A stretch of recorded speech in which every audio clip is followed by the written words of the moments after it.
건강 정보를 한 방에 알아보는 시간 한방이 답이다. 조진혁입니다. 안녕하세요. 빅날입니다.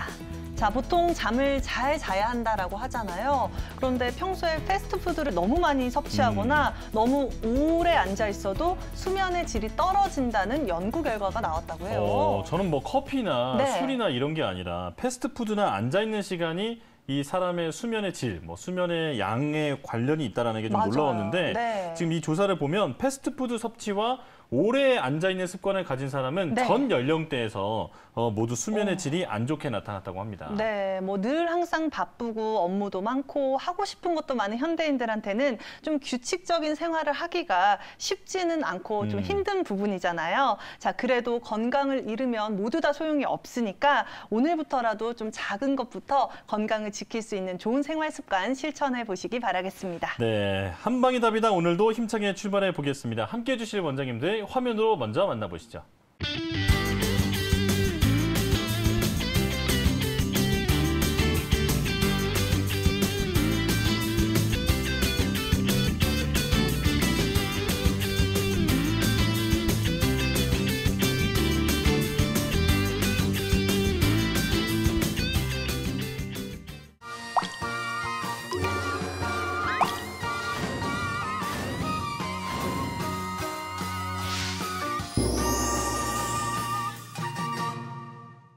자, 한방이 답이다 함께해 주실 원장님들 인사부터 나눠보겠습니다. 안녕하세요. 안녕하세요.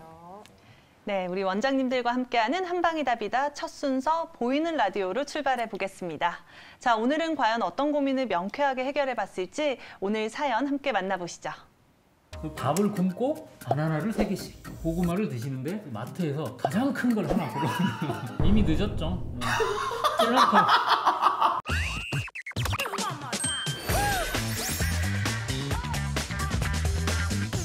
안녕하세요. 보이는 라디오 건강 한의사.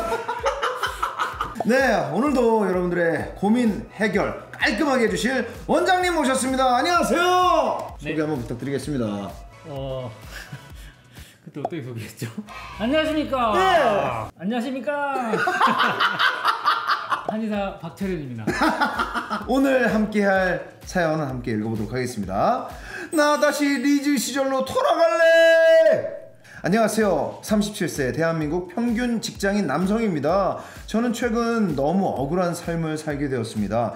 평생 똑같이 삼시세끼 먹고 똑같이 운동 안 하고 똑같이 가끔 치맥 먹고 더도 말고 덜도 말고 30년을 정말 똑같이 살고 있습니다만, 그런데 최근 갑자기 뱃살이 볼록 옆구리 살이 까꿍 늘면서 바지가 맞지 않기 시작한 겁니다. 그쵸? 사이즈를 늘려 옷을 사기엔 자존심이 허락하지 않아서 아직까진 살을 구겨놓고 출근을 하고 있는데 숨쉬기가 너무 힘들고 앉아있을 때 혈압이 오르는 것 같아서 벨트 틈으로 가끔 바지 단추를 풀어놓고 있기도 한답니다. 아직 40도 안 됐는데 벌써부터 배 나온 아저씨 소리를 들으면 안 되겠다 싶어서 최근 이것저것 다이어트를 시도해보고 있는데요. 탄수화물이 다이어트의 적이라고 해서 라면이나 국수 먹을 땐 면을 덜어내보기도 하고요.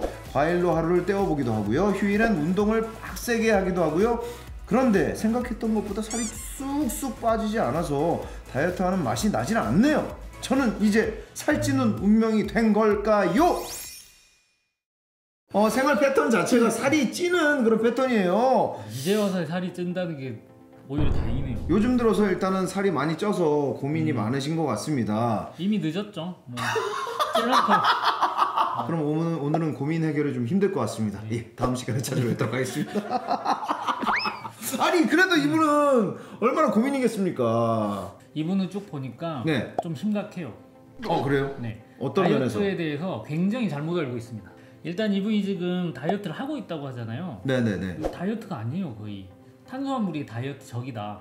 맞아요. 이거 되게 일반적으로 많이 알려져 있잖아요. 네네. 이제 몸을 구성하는 세포들, 그리고 뇌세포, 얘네들도 살아가기 위해서, 활동을 하기 위해서 뭘 써야 되냐면 포도당을 쓰거든요. 근데 포도당은 당연하게 탄수화물 속에서 들어옵니다. 네. 탄수화물 먹어서 살이 찌려면 정말 많이 먹어야 됩니다. 탄수화물도 먹고 다른 걸 살찔 걸 많이 먹죠.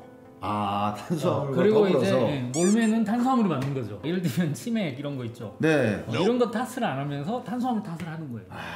라면이나 국수 먹는다고 해서 큰 문제는 아니에요. 근데 큰 문제가 뭐냐? 네. 이런 분들은 반드시 뭘 먹느냐? 국물을 먹습니다. 나트륨. 맞아요. 다이어트의 주적 아닙니까? 국물에는 염분이나 이런 것도 많지만 네. 이제 우리가 그 먹을 걸 우려내잖아요. 네. 그 살찔만한 것들이 국물에 엄청 많이 들어가 있습니다. 면을 건져 먹고 말지 국물은 버리고 그게 훨씬 낫습니다. 환자분들이 다 그래요. 저는 정말 이유 없이 살이 쪘어 이렇게. 그래도 이유가 있을 거 아니에요? 여쭤보면 네. 이유를 꼽아보세요. 그러면 다 네. 세 가지를 꼽아요. 첫째, 안 움직여서. 코로나 때문에 못 움직여서 운동을 안 했더니 살이 찐다. 두 번째는 탄수화물을 먹었었다. 세 번째는 술을 먹었었다. 술 먹으면 살찌는 거 아닙니까? 아 맞죠. 이 셋 다 많이 먹으면 다 찌는데 네. 이걸 먹는다고 해서 살찌진 않아요. 탄수화물을 먹더라도 네.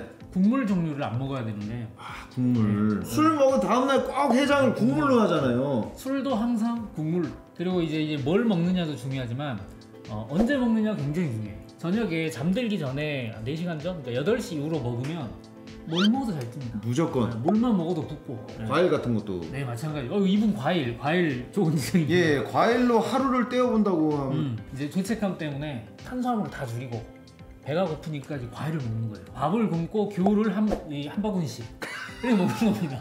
과일이 맛있는 이유가 뭐죠? 다니까. 그죠? 당분. 달고 그게 이제 과당이라고 부르거든요. 네네네. 근데 과당은 들어오면 인슐린이랑 반응을 잘 안 해요. 어렵네. 그 말은 무슨 말이냐면 예. 먹었을 때 쓰지를 않는다는 거예요. 포도당 들어오면 다 쓰고 소비를 한다. 움직일 때 다 사용을 하고 네네네. 남는 거를 저장을 하는 거거든요. 네네네네. 근데 이 과당은 이 반응을 안 하기 때문에 먹으면 일단 저장이 돼요. 그래서 축적이 되는 겁니까? 네. 오. 그리고 나중에 굶으면 꺼내 쓰는 거예요. 바나나 이런 거 있죠. 네. 다이어트에 좋다. 좋잖아요. 그 밥을 굶고 바나나를 3개씩. 고구마에 식이섬유가 많다. 네. 변비에 좋고 하니까 네. 살 빼야겠다. 고구마를 드시는데 그 마트에서 가장 큰 걸 하나 골라오면 이렇게 단 녀석들은 먹으면 100% 찝니다. 그리고 여기 휴일에 운동을 빡세게 하기도 하고 네. 운동한다고 해서 생각보다 살이 잘 안 빠지거든요. 20대, 30대는 운동해서 빼는 분들이 생겨요. 네. 근데 40대, 50대 저희 다이어트하러 많이 오시거든요. 네네네. 결국 어떨 때 오시느냐, 운동해도 안 빠지면 오시거든요. 아무튼 다이어트에서 가장 중요한 거는 운동을 해서 빼는 게 아니고 차라리 면을 먹어라. 대신 국물은 먹지 말고. 그리고 과일은 무조건 살찌니까 차라리 멀리하고. 네. 그리고 밤에는 먹지 말고. 요 3가지만 지켜도 어지간하면 먹으면서 안 찌게 만들 수 있습니다. 이제 한의학적으로 다이어트하는 방법 뭐가 있습니까? 뭐 운동해도 안 돼, 뭐 과일 먹어도 안 돼. 이제 이런 것들 살이 잘 안 찌게 하고, 네. 그다음 있는 것 좀 빠지게 하고, 네. 식욕도 조금 조절해주는 그런 약들이 있는데, 네네. 사실 약이 줄 수 있는 효과는 내가 모든 걸 잘 지킬 때는 매우 강력하거든요. 네. 근데 약을 먹으면서 생활을 이렇게 하면 무조건 생활이 이깁니다.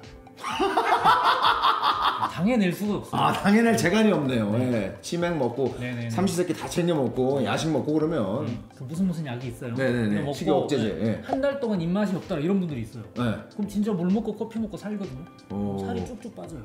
약이 딱 사라지면 네. 이제 뇌에서는 지금이야. 이런 눌러놨던 애가 사라지니까 미친 듯이 폭발합니다. 그래서 엄청나게 먹게 돼요. 요요.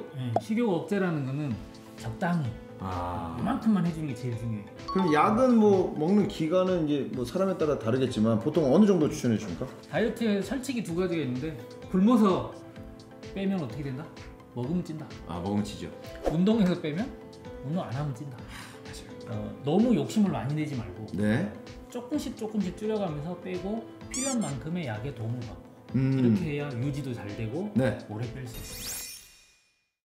오늘 같은 경우는 이제 다이어트 고민이 있는 분의 사연이었는데 일단은 뭐 약도 좋고 뭐 여러 가지 다 좋습니다. 하지만 생활이 이긴대요. 그러니까 생활 패턴부터 바꾸시는 게 급선무인 것 같습니다. 오늘 사연은 여기서 마무리하고요. 다음 시간에 더 재미난 사연으로 고민 해결해 드리도록 하겠습니다. 보이는 라디오 건강 한의사 살 빼세요.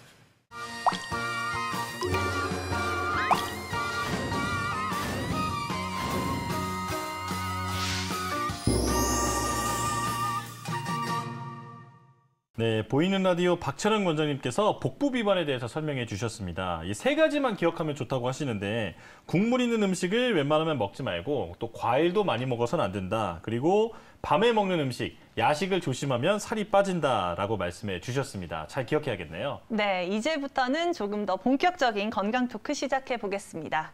자, 한방 치료하면 여러 가지 치료 방법들이 있겠지만 우리 조진혁 아나운서는 그 가운데서 어떤 것이 가장 선호되고 좀 받아보고 싶나요? 저는 뭐 많은 분들이 아시겠지만 네, 저도 알 것 같아요. 추나를 정말 좋아해요. 평소에 그렇게 좋아한다는 소문이. 원장님들 오시면 가끔씩 한 번씩 좀 이렇게 목 좀 돌려주시면 안 되냐고. 네, 맞아요. 항상 물어보잖아요. 네. 저는 추나가 진짜 몸에 잘 맞더라고요. 맞아요. 네. 정말 대표적인 한방 수기 요법 추나 치료죠. 그렇죠. 많은 분들께서도 최근에 관심을 받고 또 치료도 받아보셨을 것 같은데요. 자, 오늘은 추나와 관련된 모든 궁금증 또 관련된 팁까지 확실하게 풀어드리도록 하겠습니다. 네. 자, 추나 요법을 아직 잘 모르시는 분들에게 일단 추나 요법이 어떤 치료법인지부터 한번 들어보겠습니다. 배웅 원장님이 알려주시죠. 네, 기본적으로 이제 추나요법에 대해서 말씀드릴 텐데요.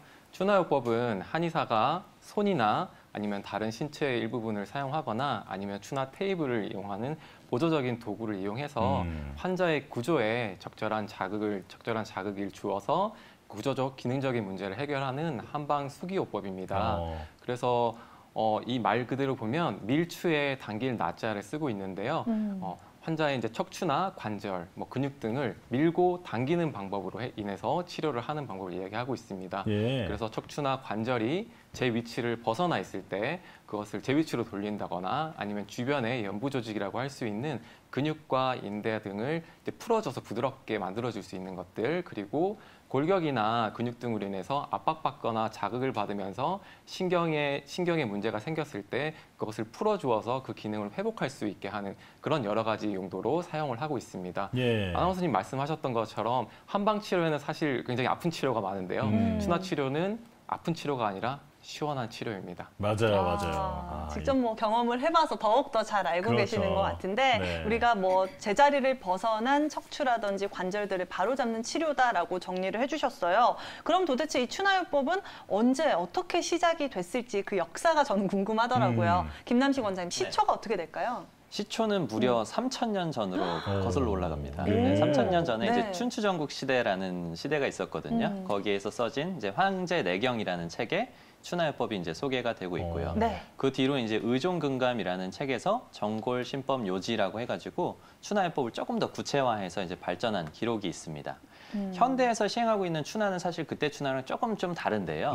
이제 의미와 어떤 그 원리는 거기 이제 한의학적인 원리를 가지고 가지만 현대에 있는 추나는 아까 말씀드린 이제 중국에 있는 추이나 요법하고 그 다음에 일본에 있는 정체법 그리고 미국에서 발전된 카이로프락틱 있지 않습니까? 거기에 있는 좋은 술기들을 모아서 그런 것들을 한의학적인 원리로 재편성해서 탄생한 것이 지금 현대에 사용하고 있는 추나라고 할 수가 있겠습니다. 굉장히 오랜 오래됐어요, 역사와 생각보다. 많은 임상 결과가 집약되어 있는 치료법이다 이렇게 볼 수 있겠는데요. 자, 그런데 그 추나요법을 우리가 어떤 관절이나 척추 이런 부분에 대한 그 치료법으로만 생각하는 경우가 많은데 다양한 어떤 질환에도 추나요법이 그 치료법으로 쓰인다고 하더라고요. 서 원장님께서 좀 자세히 설명해 주실까요? 네, 추나 진료의 그 응용 범위는 참 많습니다. 우선 기본적으로 척추를 따라서 경추 디스크, 요추 디스크, 협착증, 자골 신경통, 이 척추를 따른 질환을 커버해주는 이제 치료 방법이 추나인데요. 그 외에도 관절 질환에도 많이 사용할 수 있습니다. 추나요법 중에 관절 신령 기법, 관절 교정 기법이라는 기법이 있거든요. 그러니까 손목 터널 증후군이 있는 분이나 발목이 자꾸 삐는 발목 염자, 만성 염자이신 분들 또는 무릎 관절이 있는 분들, 어깨 관절에 가동 범위가 제한돼서 오십견이나 회전근개 증상을 앓고 있는 분들한테도 뼈와 뼈 마디 관절을 늘려주고 틀어진 관절을 교정해주는 관절 질환에도 사용을 할 수 있고요. 내과 질환에도 사용이 됩니다. 그러니까 두통, 불면, 소화불량 같은 내과적인 문제가 있는 분들은요. 척추를 따라서 자율신경이 지나가고 있습니다. 즉 해당하는 장기에 신경점이 등에 분포되고 있는데요. 이거를 또 한의학적으로는 배수열이라고 하는데 그 부위에 근막이 경결되는 경우들이 많이 있어요. 근막은 근육을 덮고 있는 막으로 이모셔널 바디라고도 불리웁니다. 우리가 우울하거나 스트레스를 받으면 그 근막의 변형을 일으킨다고 하는데요. 그 근막을 이완시키는 추나 진료를 통해서 내과적 질환도 치료하고 있습니다. 예를 들어 최근 제가 저희 한의원에 만 3개월째 치료하고 있는 탈모 환자분이 있거든요. 네. 이분은 머리에 항상 열감이 있는데 막상 흉쇄 유돌근이나 대흉근, 소흉근, 이 어깨 앞쪽에 있는 근육들이 굉장히 근막이 경결이 많이 있어요. 그래서 그런 분은 추나로 경추부나 가슴 근육을 풀어주면 탈모나 발모, 머리의 열감을 많이 해소시켜드리고 있습니다. 그렇군요. 네. 우리가 뭐 뼈 맞추는 치료다 뭐 이 네. 정도로 이해할 게 아니라 이 내과적인 질환까지도 도움을 줄 수 있는 치료법이다 이해하면 좋겠습니다. 네, 생각보다 굉장히 다양한 분야에 적용이 되고 있는데 보통 추나 치료하면 우리 교통사고 후에 후유증을 관리하는 데 많이 맞아요. 활용된다라고 알려져 있잖아요. 배 원장님, 실제로 어떤 도움을 받을 수 있는 건가요? 추나 치료를 이제 교통사고에 많이 활용을 하는데요. 네. 이제 교통사고 같은 경우는 순간적으로 큰 충격을 받게 되고 그게 주로 목과 허리, 골반 쪽으로 많이 충격을 받게 됩니다. 그렇게 되면 목 같은 경우는 이제 편타 손상이라고 해서 목이 순간적으로 채찍질을 치듯이 앞뒤로 강하게 흔들리면서 충격을 받게 되고 골반이나 허리 쪽은 우리가 앉아있을 때 체중이 가장 많이 실리는 곳인데 차로 충격을 받은 충격이 전달되어서 또 그쪽으로 충격이 많이 전달이 되게 됩니다. 그러게 되면 척추나 관절 주변으로 해서 붙어있는 이제 연부 조직이라고 할 수 있는 근육이라든지 인대라든지 힘줄들이 딱딱하게 경결이 되는, 뭉치게 되는 경우도 생기고 어떤 부분은 좀 늘어나기도 하고 그러면서 불균형이 발생하게 됩니다. 그럼 그 차이에 의해서 목 같은 경우는 이제 일자목이라고 해서 목이 일자로 이렇게 뚝 쓰거나 앞으로 빠지는 그런 증상이 많이 생기게 되고요. 골반 같은 경우는 좌우의 차이가 높이의 차이가 생기기도 하고 다리 길이의 차이가 생기기도 합니다. 그래서 이런 구조적인 차이가 생기면 그걸로 인해서 현재 통증도 더 심하고 오래 가게 되고 나중에 이제 지금 당장 통증은 줄어들었더라도 앞으로 또 쉽게 그 부위들의 통증이 발생할 수 있는 그런 몸 상태를 가지게 되는데요. 이때 추나 치료를 통해서 몸의 균형을 밸런스를 잘 맞춰주게 되면 지금 통증도 빨리 치료가 되고 앞으로도 더욱 건강하게 삶을 살 수 있도록 그렇게 만들어줄 수 있는 치료가 추나 치료입니다. 네. 이게 우리가 그 교통사고 당하고 나면은 또 그 즉시는 통증이 없다 하더라도 맞아요. 나중에 보면 네. 그 목이나 허리 쪽에 어떤 관절이 틀어져 있는 경우도 많이 있는데 이런 추나 치료에 도움을 받을 수 있다 이런 부분 말씀해 주셨습니다. 자, 그리고 그 추나 요법은 치료를 하는 것도 중요하지만 그 이후에 그 어떤 자세라든지 이런 치료 효과가 유지될 수 있도록 그 관리를 하는 게 중요하다 이런 얘기도 많이 들어봤는데 서 원장님께서 이 부분 좀 설명해 주실까요? 네, 맞습니다. 그러니까 아무리 우리가 좋은 지식을 전해줘도 이거를 내가 소화시키지 않으면 내 머릿속에 들어오지 않는 것처럼 이렇게 교정을 하는 추나 치료가 정말 좋지만 좀 습관을 잘 다잡아 주시면 더 그 유지되는 시간이 길어집니다. 예를 들면 이제 보통 어깨 근육통, 승모근 근육통이 있는 환자분들을 관찰해 보면요, 앞에 있는 대흉근, 소흉근이 짧아져 있고 옆구리 근육에 해당하는 광배근이 잡아주는 힘이 약합니다. 그럴 경우에는 추나 진료 범위 안에는 환자분에게 이런 운동법을 티칭해주는 것도 하나의 치료의 영역으로 건강보험에서 이제 명시하고 있습니다. 그래서 무작정 1시간 이분이 뭐 스트레칭이나 운동을 하시는 것보다 이분이 지금 어깨 근육통이 왜 있을까, 뭐 어떤 근육이 문제일까를 전문 한의사한테 이제 티칭을 받으셔서 추나 진료 시간에 같이 운동을 해보시고 그 운동을 그대로 집에 가셔서 하루에 3번 정도만 반복하셔도 추나 진료가 효과가 없는 게 아니라 이 효과가 더 오래 유지될 수 있습니다. 그래서 핵심만 찝어서 내가 부족한 근육, 아픈 통증에 어떤 근육이 문제인지를 좀 집에서도 관리를 잘 해주시면 굉장히 효과가 오래 유지되실 겁니다. 이게 운동법까지 습득하는 그 시간까지를 이 추나 치료로 본다 이렇게 말씀을 해주셨어요. 그렇기 때문에 평소 자세까지 바른 자세를 유지하게 된다면 이 추나 치료 효과가 더 높아질 수 있다라고 정리를 해볼 수 있을 것 같은데, 자, 그렇다면 김남식 원장님, 이러한 추나 요법이 우리 신체적인 교정 혹은 뭐 내과 질환 치료뿐만이 아니라 혹시 정신 건강에는 어떤 도움이 될지 궁금하거든요. 정신 건강을 치료하는데도 사용을 합니다. 실제로 저희 이제 한의원에 내원하신 환자분들, 뭐 불안장애나 공황장애로 내원을 하신 분들도 추나 치료를 이제 보조적인 수단으로 활용을 하고 있고요. 이제 뇌와 그 추나 치료는 상당히 좀 연관관계가 많은데 이제 척추 주변에 이제 척수라는 신경이 있지 않습니까? 척수라는 신경이 이제 뇌에 바로 연결이 되어 있고 그거는 척추가 이제 둘러싸고 있기 때문에 척추의 정렬이 좋지 않으면 신경이 이렇게 꼬일 수밖에 없습니다. 또한 그것을 영양해주고 있는 뇌를 영양해주고 있는 혈관도 꼬일 수밖에 없거든요. 그래서 척추 정렬을 바로 해주면 그 증상들이 좋아지는 데 도움을 줄 수가 있고요. 또 한 가지는 이제 뇌에서 절반이 나오고 척추에서 절반이 나오는 교감신경, 부교감신경이라고 하는 자율신경이라는 게 있습니다. 자율신경은 이제 정신과적 영역하고 직접적으로 연관이 되어 있기 때문에 이러한 부분들을 다스려주면, 그러니까 자율신경 계통이 불균형이 있으신 분들은 등이 다 굳어져 있으시거든요. 그래서 그런 부분들을 척추를 잘 이완시켜주면 증상을 회복하고 특히나 신체에 나타나는 가슴 두근거림이나 답답함, 그리고 호흡이 답답한 느낌을 개선시켜주는데 많은 도움을 주고 있습니다. 신경이 이 정신에도 영향을 주는데 그 뭉친 신경이나 이런 부분들을 바로 잡아주는 게 바로 추나니까 맞아요. 효과가 있다 설명해 주셨어요. 네, 여러분들께서는 한방이 답이다 함께하고 계시고요. 추나 치료 요법에 이어서 이번에는 질환 사례로 넘어가 보도록 하겠습니다. 자, 오늘 준비된 사례는 40세 여성분의 증상이고요. 2년 전 처음으로 질염이 발병됐다라고 하십니다. 이후 컨디션에 따라서 염증이 자주 재발하는 편이고요. 분비물이 심하고 외음부가 가렵고 따끔거린다라고 말씀을 해주셨는데요. 이 재발 간격이 더 짧아지고 증상 강도도 더 세지는 느낌이다. 자, 앞으로 평생 이 질염을 안고 살아야 하는 건지 걱정된다라고 하시는데요. 오늘 사례자분의 고민 풀어보도록 하겠습니다. 네, 그 만성 질염을 말씀하시는 이 사례자분인데 그 질염이라는 질환을 이제 보면 말 그대로 질에서 염증이 발생하는 상태를 말한다 이렇게 볼 수 있겠는데요. 일단 질염이 어떤 질환인지부터 정확히 알아보고 가겠습니다. 배 원장님이 알려주시죠.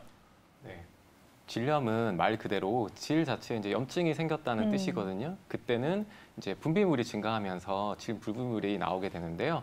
그때 이제 병적인 분비물이 발생되는 것을 이야기하고요.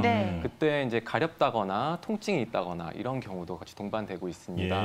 질염은 이제 원인에 따라서 보통 세균성 질염이라거나 칸디다 질염, 그리고 트리코모나스 질염 이렇게 나눠 볼 수 있는데요.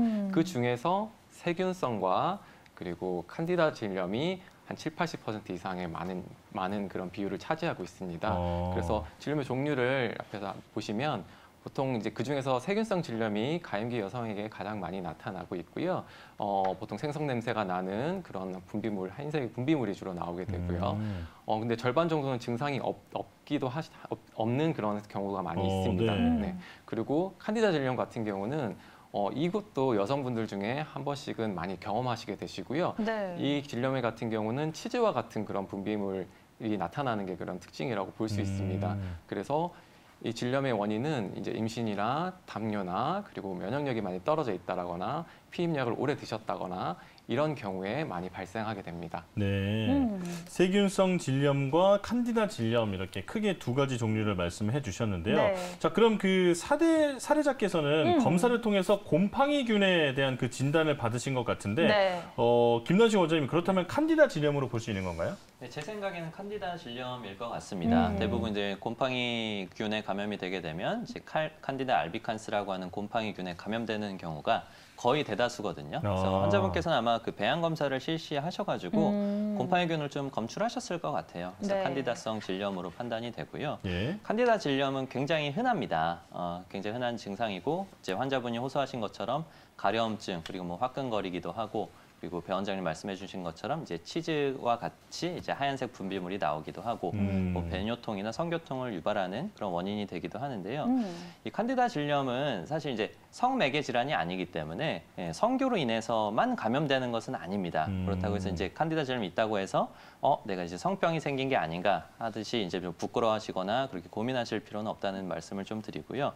곰팡이균이 이제 주로는 이제 축축한 부위에 많이 발생을 하게 되거든요. 축축하고 습한 데를 되게 좋아하는 게 특징인데 여성이 이제 Y존이라고 하는 그 사타구니 주변이 이제 질 점막이 있기 때문에 더 좀 축축한 환경을 가지고 있어요. 그리고 임신이나 출산, 월경 등에 의해서 계속 자극을 받기 때문에 곰팡이균이 좀 이렇게 증식하기가 좀 편안한 그런 상태가 되거든요. 네. 그리고 면역력이 떨어지는 습관들, 예를 들면 이제 스트레스나 과로가 좀 많아져서 몸의 면역력이 떨어지면 이 사례자분과 같이 자꾸 재발을 하는 거예요. 특별한 그 감염의 환경에 노출이 되지 않더라도 자꾸 재발을 하는 특징이 있고, 또 한 가지 좀 지적하고 싶은 게 혹시나 항생제를 좀 오랫동안 사용하신 게 아닌가 좀 싶은데요. 네. 질에는 이제 상체에 있는 유익한 그 유산균이 있어야 됩니다. 유산균이 있어야 되는데 항생제를 오래 사용하게 되면 그게 줄어들기 때문에 이제 이러한 재발할 수 있는 가능성이 높아집니다.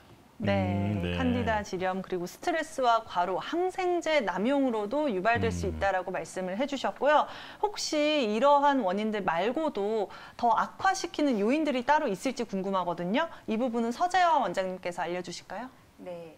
그 만성적인 질염을 그러니까 만성적인 질염을 앓는 원인 중에는 방금 김남식 원장님이 말씀하신 것처럼 면역력이 저하되는 게 우선이고요. 그러니까 체력적으로 떨어지면 염증 반응이 몸에 많이 생길 수밖에 없습니다. 그리고 항생제 얘기도 잘 해주셨는데요. 제가 환자분들께 제일 중요하게 하는 거는 골반 주변에 이제 기혈 순환을 말씀드리거든요. 우리가 아까 골반 추나 여자분들 많이 제가 해드려요. 그래서 이렇게 앉아 있는 것 자체가 이 Y존은 되게 땀이 많이 차고 이렇게 더운 여름이 되면 습한 곳이 됩니다. 또한 우리 여자분들은 생리대는 정말 통풍이 되지 않고 표백제나 화학약품이 많기 때문에 만성적인 염증을 일으킬 수밖에 없어서 순환을 계속 시켜주시는 게 좋아요. 그래서 꽉 끼는 청바지나 레깅스 같은 착용은 조금 가급적 삼가해 주시는 게 좋고요. 그다음에 수영장이나 비위생적인 변기 뭐 이런 것들도 이제 균이나 세균에 이렇게 노출되기 쉬우니까 좋지 않겠죠. 그리고 무엇보다도 많이 이제 착각하시는 게 질염을 앓으면 가렵습니다. 그리고 세균, 곰팡이라고 생각하기 때문에 여자분들이 많이 여성 청결제나 바디 클렌저로 많이 씻으세요. 또 잦은 성관계나 이렇게 질 깊숙한 곳으로 세척을 많이 하시면 질 산성도를 떨어뜨리게 됩니다. 그래서 이 환경적 조건을 여자분 스스로가 산도를 맞추지 못해서 더 악화시키는 요인이 되고 있거든요. 이거는 조금 더 자세히 뒷부분에서 설명드리도록 하겠습니다. 네, 질염을 악화하는 요인들 여러 가지를 언급해 주셨고 말씀해 주신 대로 요새는 뭐 여성 청결제를 사용하시는 분들이 굉장히 많아졌기 때문에 이게 당연히 좋을 것이다라고 저는 생각을 했는데 지금 질 내부의 산성도를 잘 유지해야 된다라고 말씀해 주셨거든요. 원장님 조금 더 구체적으로 뭐 어느 정도 선으로 유지를 해야 되는 건가요? 네네. 저희가 과학 시간에 예전에 배웠어요. 산성에 대해서는 폐하라 그래서 pH 이제 숫자로 표현을 하고요. 물을 기준으로 했을 때 pH 7은 정상 중성입니다. 그래서 7을 기준으로 숫자가 낮아지면 산성, 숫자가 높아지면 알칼리성인데요. 여성의 질 폐하는 3.8에서 4.5 정도 약한 산성의 환경입니다. 근데 바디 클렌저를 보시면 9에서 11 정도로 알칼리성입니다. 그래서 물론 여성 청결제 뭐 이런 그 제품들을 광고할 때는 약산성의 이제 청결제라고 하는데 어느 정도는 알칼리성을 포함할 수밖에 없어요. 그래서 이 산도가 유지가 돼야 되는데 알칼리성으로 씻게 되면 오히려 이 환경이 깨져버리겠죠. 그리고 잦은 성관계도 물론 마찰이나 균에 노출될 수 있는데 남성의 정액 자체의 폐하가 7에서 8 정도 됩니다. 그렇기 때문에 질의 산도와 맞지 않겠죠. 그래서 우리 여자의 질 길이는 10cm 전후의 길이가 되거든요. 그래서 너무 깊숙한 부위까지 이런 클렌저를 사용해서 세척하시는 것은 질의 산성도를 깨트릴 수 있습니다. 이 내부의 산성도가 우리는 사실 몸의 어떤 산성이나 알칼리성 이런 부분에 대해서는 상상을 잘 못하는데 안쪽이 적당한 산성이 좀 유지가 되어 있어야 질이 건강하게 유지될 수 있다 말씀을 해주셨습니다. 자, 그런데 보통 보면 조금 어린 나이보다는 30대 이후나 중년에서 이 질염이 많이 발생한다고 하는데 그렇다면 이게 여성 호르몬과도 관련이 있는지 궁금하거든요. 김남식 원장님 알려주시죠. 여성 호르몬과도 연관이 있습니다. 물론 30세 이후에 이제 성인이 되고 나서 생기는 거는 이제 반복 감염의 위험성, 예를 들면 뭐 성교가 더 잦아진다든지 아니면 감염이 되고 나서 질 점막이 약화돼서 또 자주 생긴다든지 아니면 여러 항생제 같은 걸 사용하면서 질 점막이 또 약화됐다든지 이런 여러 가지 원인들이 생길 수는 있지만 이제 피임약을 사용하거나 아니면 자궁 내 피임 장치를 사용하듯이 여성 호르몬이 변화하는 상황에서도 그 질염의 가능성이 훨씬 더 높아진다고 보고가 되고 있습니다. 네. 때문에 이제 PM약이나 이런 자궁 내 장치뿐만 아니고 이제 여성 갱년기가 되면 에스트로겐 농도가 확 낮아지잖아요. 에스트로겐 농도가 낮아지면은 질염의 가능성은 더욱더 높아지게 됩니다. 질 점막은 좀 더 건조해지고 질 점막의 그 방어막이 훨씬 더 약화되기 때문이거든요. 네. 그래서 여성 호르몬과도 연관성이 많이 있습니다. 네. 네, 뭐 앞서서 스트레스, 과로, 면역력뿐만이 아니라 여성 호르몬과도 밀접한 관련이 있기 때문에 신경 써야 할 부분들이 굉장히 많은 것 같은데요. 근데 보통 우리 여성분들 원장님들께서도 강조를 해주셨지만 그 한 달에 한 번씩 하는 생리혈을 통해서 건강 상태를 살펴볼 수 있다라고 말씀을 해주셨거든요. 네. 그럼 혹시 조금 민감하기는 하지만 이 분비물의 상태로서도 우리 건강을 확인할 수 있는 지표가 될 수 있을지 궁금하거든요. 배 원장님, 우리 여성분들의 분비물로도 좀 건강 상태를 확인할 수 있을까요? 네, 분비물을 상태를 통해서 이제 생리적인 그런 정상적인 분비물이냐 네. 아니면 병리적인 분비물이냐 이렇게 구분을 지어 볼 수 있는데요. 네. 여성의 생식기는 기본적으로는 점액으로 이렇게 쌓여져 있습니다. 그래서 그런 점액이 외부에서 이제 유해한 세균이 들어오는 것을 막아주는 방어의 역할을 하고 있거든요. 그래서 냄새가 나지 않고 보통 무색의 그런 분비물은 정상적인 분비물이라고 볼 수 있습니다. 예. 근데 이제 임신을 했다거나 배란기라거나 성적 흥분기에 있을 때는 양이 갑자기 많이 늘어난다거나 약간 우윳빛에 이렇게 색깔이나 양이 조금 바뀔 수도 있는데요. 이런 경우에도 이것은 정상적으로 치료의 대상이 아닌 정상 분비물이라고 볼 수 있습니다. 예. 병적인 분비물은 임신이나 그러니까 배란기가 아닌데도 불구하고 양이 갑자기 많아졌다라거나 아니면 거품을 동반하는 그런 형태로 바뀌었다거나 아니면 또 가렵다거나 이렇게 뭐 가려움 증상 그리고 부분에 통증이 동반되거나 이런 게 같이 있을 때는 그것은 치료를 해야 되는 병적인 분비물로 볼 수 있습니다. 예. 이게 그 이제 질염이 뭔지 그리고 어떤 질의 건강한 그 기준이 뭔지 이런 네. 부분에 대해서 그 설명을 많이 들어봤는데요. 그렇다면 이제 한의학에서 보는 질염 어떻게 보고 있는지 궁금하거든요. 배 원장님 이어서 말씀해 주시죠. 네, 한의학에서는 이 질염을 냉대하 이런 분류로 인해서 치료를 하고요. 또 음양이라는 그런 또 파트로 해서 얘기를 하고 있습니다. 예. 여기에서 냉대하라고 하는 것은 사실 두 가지는 같은 것으로 질 분비물을 이야기하고 있고요. 원래 한방적인 용어는 대하라는 용어가 한방적인 용어입니다. 네. 그래서 대하라고 하는 것은 우리 몸의 대맥에서 나온 말인데요. 대맥은 허리띠처럼 허리를 둘레로 이렇게 감싸고 있는 그런 경락인데 그 경락의 기능이 약해지게 되면 허리 아래쪽으로 분비물이 많아진다라고 하여서 그걸 말을 따서 대하라는 말을 쓰고 있고요. 냉이라고 또 표현을 하기도 하는 것은 우리 여성분의 이제 자궁이 차게 되면 분비물이 늘어나는 그런 경우가 많기 때문에 이제 냉이라는 표현을 하고 있습니다. 네. 차갑게 되면 면역력이 떨어지게 되고 그러다 보면 여러 가지 이제 세균이나 이런 거에 감염도 더 쉬워지게 되고요. 그래서 이제 아랫배에 노출이 많다거나 짧은 옷이나 이런 것들을 많이 입으시는 분, 차가운 곳에 많이 앉으시는 분 같은 경우는 이제 냉대하가 양이 많아지거나 이런 경우가 많이 생깁니다.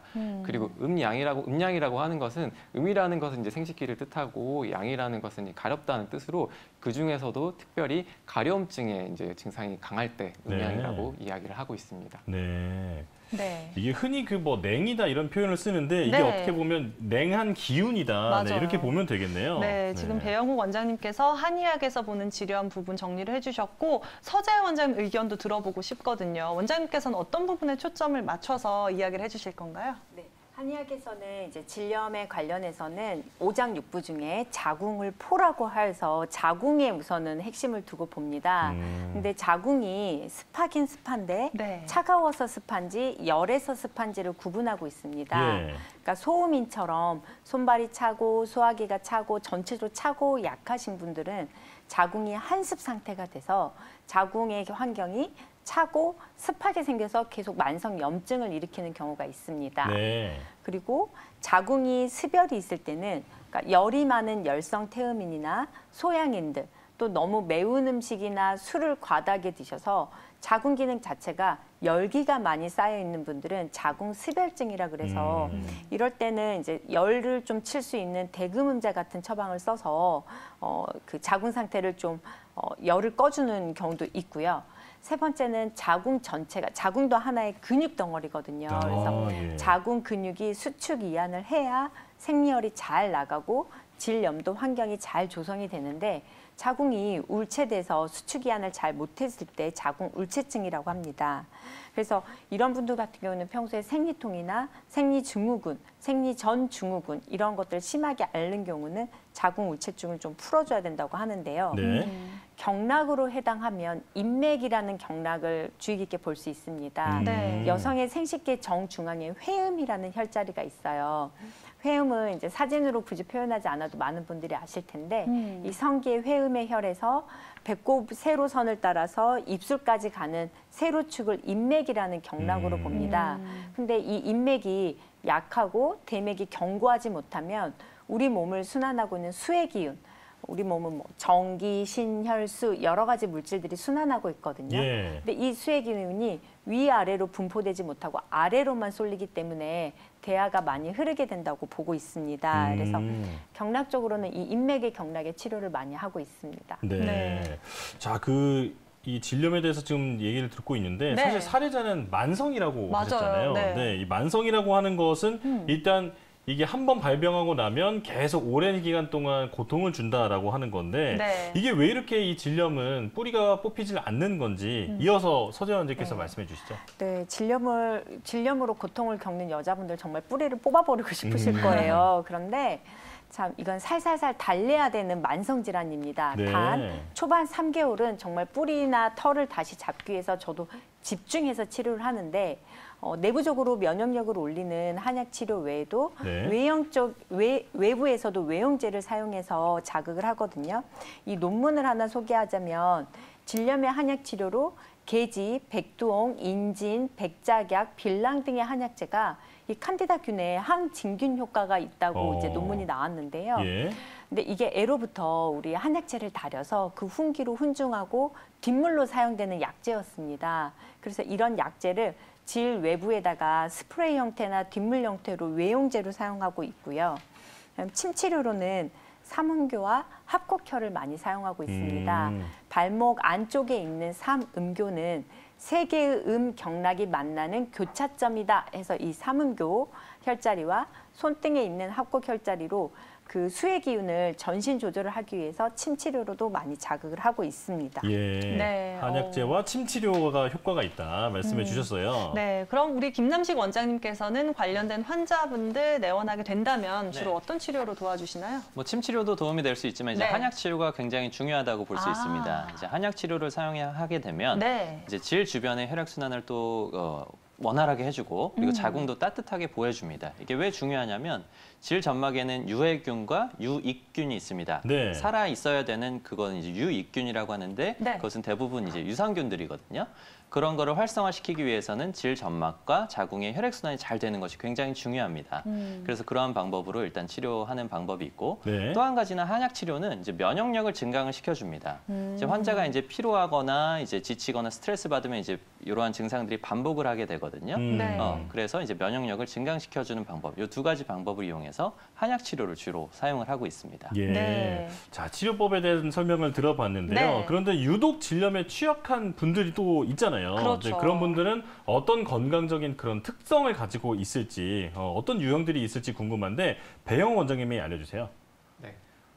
이제 한방에서는 대하를 이제 색깔의 변에서 구분을 하기도 했어요. 황대하, 백대하, 적대하, 청대하, 뭐 적백대하 이런 식으로 구분을 하기도 했는데 병의 원인에 따라서 이제 비장과 신장의 기운을 위주로 많이 봤습니다. 아, 네. 그래서 비장이 약하신 분, 신장이 약하신 분 이런 분들을 이제 유형으로 나누고 있는데요. 그래서 5가지 정도로 이제 병의 원인에 따라서 분류해 볼 수 있습니다. 비허영의 같은 경우는 이제 맑은 색의 흰색 대하의 위주가 많고요. 이런 분들 같은 경우는 피로감을 쉽게 느끼고 얼굴이 좀 누렇고 손발이 차고 이제 뭐 소화가 잘 안 된다거나 식욕이 떨어진다거나 이제 아래쪽에 붓는다거나 이런 증상들이 있게 되고요. 신장에 양기가 부족한 신양어형 같은 경우는 이분들 같은 경우도 이제 묽은 이제 백색의 그런 대하가 많은 것이 특징이기도 한데 이제 허리가 시리다거나 이제 소변을 자주 보게 된다거나 아랫배가 차다거나 이제 추위를 느낀다거나 이제 이런 등의 증상들을 같이 가지고 있게 됩니다. 그 다음으로는 신음호형이 있는데요. 신음호형 같은 경우는 이제 갱년기 여성의 위축성 질염에 거의 비슷한 증상입니다. 실제로 이제 대하의 양은 적으면서 약간 붉은 그런 이렇게 약간 황색의 그런 대하들이 나타나게 되고요. 그렇게 되면서 자결감이나 건조하면서 마른 통증이 생기기도 하고 얼굴에 이제 열이 뜨는 그런 증상도 같이 있게 됩니다. 그리고 이제 습열형이라고 해서 이거 같은 경우는 이제 황색 대하가 염증성 대하인데요. 습열형 같은 경우는 질내에 이제 소양감이 있으면서 황색 대하가 많아지고 통증도 많이 있는 경우가 많고요. 예. 마지막으로 습독형 같은 경우는 이제 더 이제 양도 많으면서 이제 혈액이나 농 같은 것들이 같이 보이면서 붉은색을 띠기도 합니다. 그래서 굉장히 통증이 큰 것이 특징입니다. 네, 이 5가지 그 유형에 대해서 말씀을 해주셨는데 분비물의 빛깔과 농도에 따라서도 이렇게 분류가 된다 알려주셨습니다. 네, 이렇게 사례자분의 증상 이야기 펼쳐봤고요. 이번에는 오늘의 건강 꿀팁이 기다리고 있습니다. 어떤 알짜 정보가 담겨 있을지 지금 바로 만나보시죠.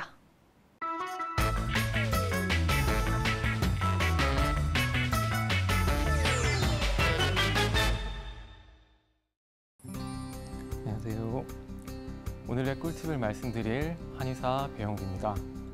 여러분들은 주변에서 대상포진에 걸렸다, 너무 아프다 이런 얘기들을 들어보셨을 텐데요. 그래서 오늘은 대상포진이 무엇인지와 그 후유증의 치료에 대해서 말씀드리려고 합니다. 먼저 대상포진에 대해서 말씀드리면 대상포진이란 피부에 수포와 함께 극심한 통증을 동반하는 그런 질환을 말합니다. 그 극심한 통증은 바늘로 찌른다거나 아니면 송곳으로 찌른다, 칼로 찌른다는 표현을 할 정도로 굉장히 극심한 통증을 이야기하는데요. 그렇게 하면서 그 수포가 띠를 이루는 형태를 하기 때문에 한자어로 대상포진이라는 그런 이름이 붙었습니다. 대상포진은 간단하게 얘기하면 신경계의 바이러스 감염 질환이라고 볼 수 있는데요. 네, 다음으로 대상포진의 이제 호발 요인에 대해서 말씀을 드리겠습니다. 대상포진은 바이러스 질환이기 때문에 면역력과 관계가 큰데요. 그러다 보니 60세 이상의 고령에서 많이 발생을 하게 되고요. 젊은 분들도 많이 피로와 스트레스가 누적되신 분들 같은 경우는 대상포진이 발생하게 됩니다. 그리고 병적으로 면역력이 저하되어 있는 환자분들에서도 대상포진은 자주 발생하게 됩니다. 다음은 대상포진의 증상에 대해서 말씀드릴 텐데요. 대상포진은 아까 말씀드렸던 것처럼 인체 한쪽에서 극심한 통증과 함께 수포가 발진되는 것을 이야기하고 있습니다. 그때는 주로 얼굴과 가슴 그리고 옆구리 이런 쪽에서 많이 발생을 하는데요. 그림에서 보듯이 그 외의 부위에서도 신경이 흐르는 길을 따라서는 대상포진이 다 발생할 수 있습니다. 다음은 대상포진이 어떻게 진행되는가에 대해서 말씀을 드릴 텐데요. 처음에는 통증기로 한 3에서 5일 정도는 대상포진이 나타나지는 않지만 그 부위가 굉장히 아픈 그런 극심한 통증만 있는 그런 상태가 됩니다. 이 단계에서는 겉에서 수포가 보이지 않기 때문에 사람들은 자기가 근육통이나 아니면 단결림 이런 것이 있다고 착각을 할 수 있습니다. 그래서 빠른 진단을 하기가 좀 어려운 경우에 해당합니다. 그리고 그 이상의 시간이 지나게 되면 그때부터는 대상포진 부위에 좁쌀과 같은 수포들이 올라오면서 무리를 지어 나타나고 띠를 이루는 형태를 나타나게 됩니다.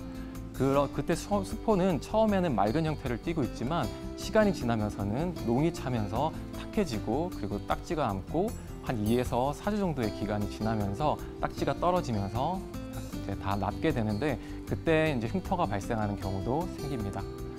다음은 대상포진의 원인에 대해서 말씀드릴 텐데요.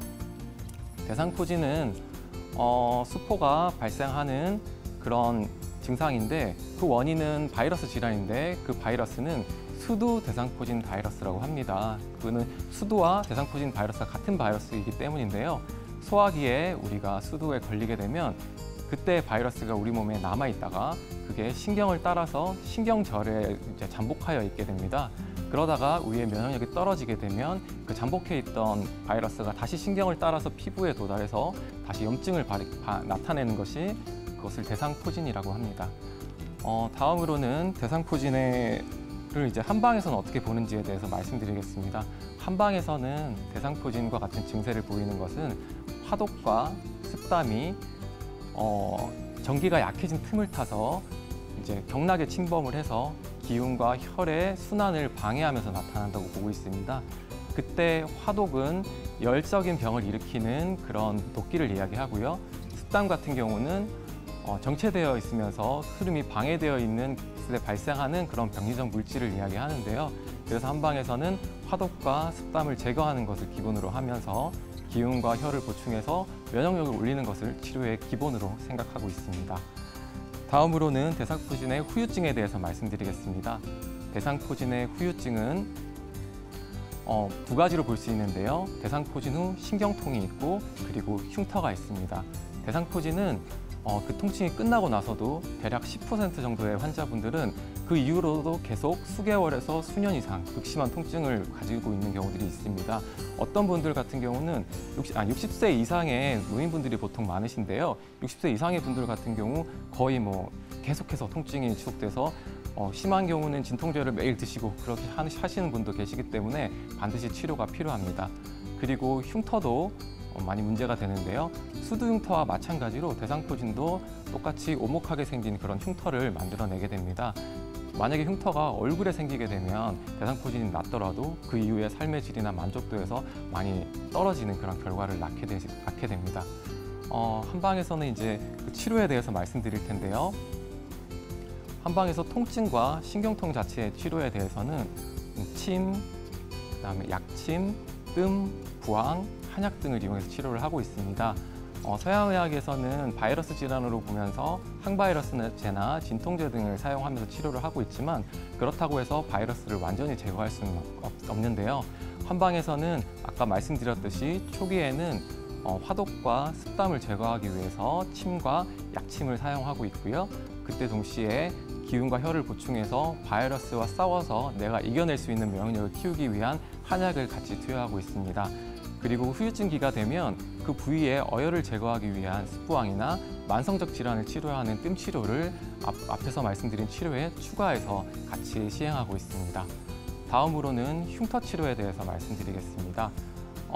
피부과에 가시면 이런 파여져 있는 흉터 같은 경우는 레이저나 프락셀이나 필러 등을 이용해서 깎거나 채우는 식으로 치료를 하고 있는데요. 한방에서도 흉터를 치료하고 있습니다. 흉터 치료 같은 경우는 새살침이나 흉터침으로 불리는 그런 침 시술을 통해서 시술을 하고 있는데요. 흉터가 생기는 원인은 딱지가 앉아 있는데 딱지가 빨리 떨어지게 되면 그 부분에 재생이 부족해지면서 충분하게 재생을 시키지 못한 상태에서 마무리되면서 파여져 있는 그런 경우도 생기고요. 흉터가 상처가 났을 때 그 아래쪽에 유착되어 있는 섬유조직이 생기면서 피부가 올라가는 것을 방해하면서 오목한 형태의 그런 흉터가 생기기도 합니다. 그렇기 때문에 치료를 할 때는 침을 이용해서 흉터의 아래쪽에 얽혀있는 섬유들을 풀어주고 적당한 자극과 그다음에 공간을 만들어서 다시 살이 재생할 수 있는 반응을 일으키는데요. 그렇게 되면 비어있던 공간에 살이 차면서 차오르면서 흉터가 치료하게 됩니다. 그래서 앞에 말씀드렸던 다른 치료하고 달리 이거는 본인의 이제 살을 다시 재생하는 반응을 일으키면서 치료하는 것이기 때문에 부작용이 없고 또한 그렇게 올라온 살이 빠지거나 하는 게 아니기 때문에 매우 효과적인 치료라고 볼 수 있습니다. 네, 지금까지 대상포진의 증상과 그다음에 대상포진의 후유증의 치료에 대해서 말씀을 드렸는데요. 대상포진 같은 경우는 바이러스 질환이기 때문에 면역력을 높이는 그런 치료가 가장 중요합니다. 그래서 한방 치료가 예방과 치료에 있어서 매우 중요한 역할을 하고 효과적이라고 볼 수 있습니다. 따라서 통증과 아직도 흉터로 고생을 하고 계시는 분이 계시다면 이제 한의원에 방문하셔서 꼭 치료받기를 권해드리겠습니다. 지금까지 한의사 배영욱이었습니다.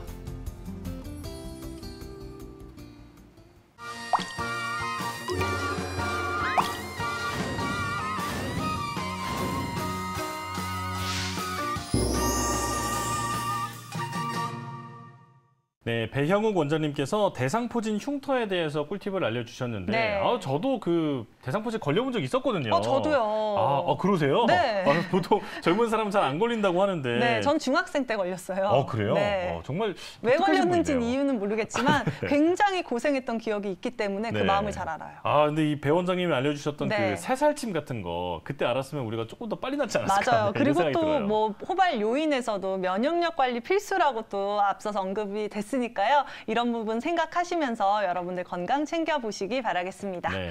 자, 이렇게 오늘 한방이 답이다 여러 가지 건강 이야기 함께 보셨고요. 저희가 준비한 오늘 순서는 여기까지입니다. 함께해 주신 여러분 고맙습니다.